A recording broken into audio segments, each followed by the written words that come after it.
In Solo Leveling, Thomas Andre tells Jin that if he admits to his mistake and backs off, he'll spare his life. Jin replies by throwing the unholy finger at him, calling him a son of a...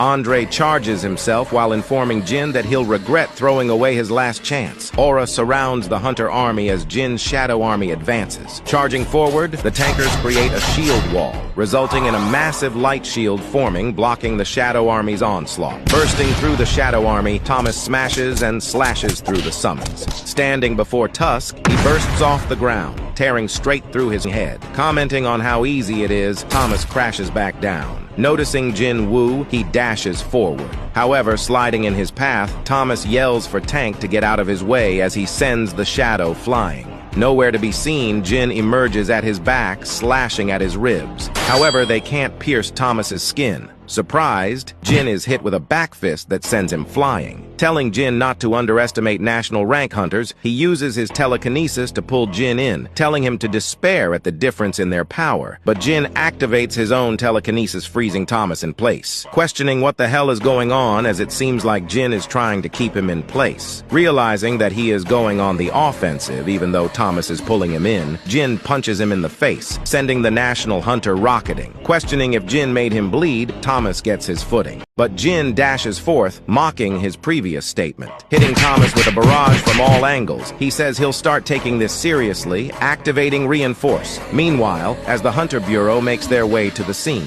the driver tells Adam that he needs to know what's going on. Dismissing it, the driver asks what happened, explaining that he may not be able to feel it as he's a civilian, but if they go any further, their lives will be on the line. In that moment, Jin Woo had thought to himself that there were 4 humans who borrowed the ruler's powers, and perhaps they could be among the 5 people who survived the Kamish raid. In other words, the 4 national rank hunters, including Thomas Andre. Darting towards him, Andre raises his arms, slamming them into the ground, shattering the earth beneath them. Jin manages to evade, however. Thomas uses capture. Hunters shout for everyone to fall back as Thomas creates a huge orb that devours the shadow soldiers. Comparing it to a black hole, Jin knows he would have been sucked if it wasn't for his ruler's authority. Blowing up the warehouse, Jin jumps to the top of a steel beam. Looking down on him, Thomas tells Jin that he won't get away this time. This battle continues.